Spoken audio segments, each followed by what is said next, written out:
I'm going to go through at the end of this teaching. Whenever we land, I got about a whole bunch of scriptures, littered through Genesis to Revelation, that I hope that God, that it find a place in you. I can't make you want to study. I can't make you want to discern and develop your inheritance. The want to got to be in you. Nobody can give you that want to. Amen. All I can do is pull the veil off and say, this is what behind door number 1. This is what behind door number 2. This is what behind door number 3. That's all I'm doing. Amen. Well, I decided tonight to just show you some people who place the value on what we make light of many times. Isaiah 29:10. No, anybody read Isaiah? Isaiah got 66 chapters. Not coincidence that we have 66 books. Amen? Amen? The first 39 chapters is about destruction and rebellion. The last 27 chapters from chapter 40 to 66, that's 27 in total, is the New Testament, because it's a fresh promise to his people, Israel. Ain't that something like, God, man, who could do that? 66 chapters Isaiah had that reflect the 66 books of the Bible. 39 Old Testament chapters. 39 chapters in Isaiah. 27 chapters in the New Testament. 27 chapters in Isaiah's right. That's what I don't know. I didn't need to drop the mic. Like, oh, really? Yeah, really. Yeah. 29 and 10. But the Lord has poured out upon you the spirit of deep sleep. Oh, Lord. And has closed your eyes. The prophets and your rulers, the seers, has he covered.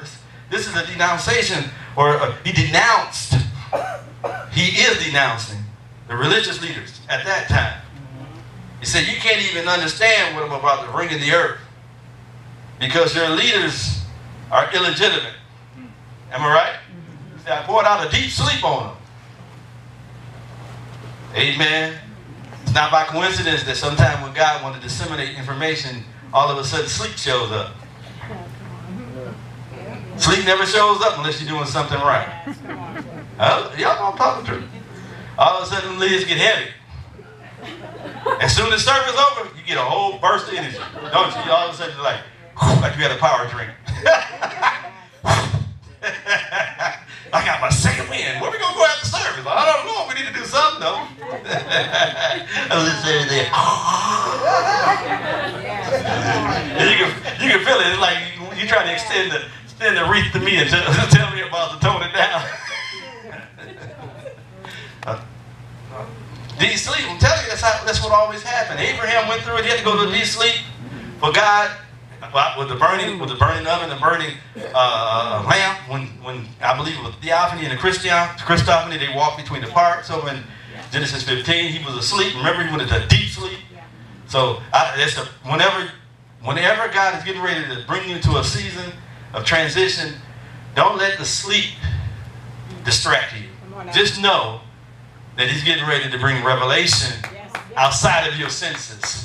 Remember, it was in Mount of Transfiguration, and everybody was asleep.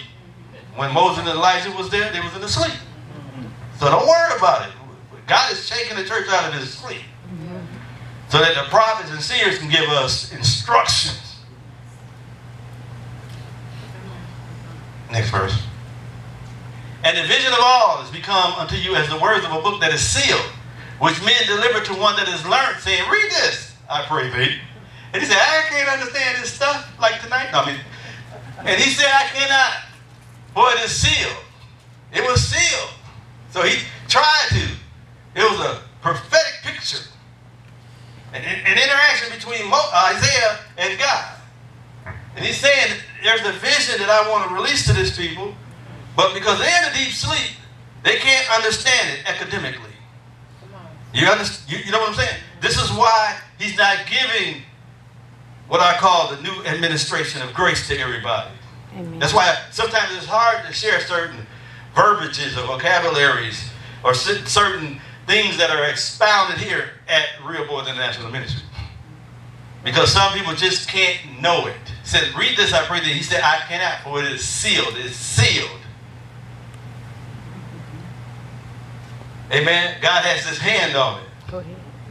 I thank God he raising up a people, because we know the hearing ear and the seeing eye comes from who? Yes. The Lord. Verse 12. And the book is delivered to him that is not learned, saying, read this, I pray that. He said, I am not learned. So that's a paradox. Division he's talking about. I believe it's not only is it an encounter with a bastard nation, but I believe it's happening right now. That things that leaders can't say because we have people who are ignorant and unlearned. We're learned as far as what natural academics have taught us. As most of us put great pride because we've accomplished certain things as it relates to Sophia or the worldly wisdom. But according to what I've read, what Paul said, the wisdom of this world is brought to naught. The wisdom of this world is brought to naught.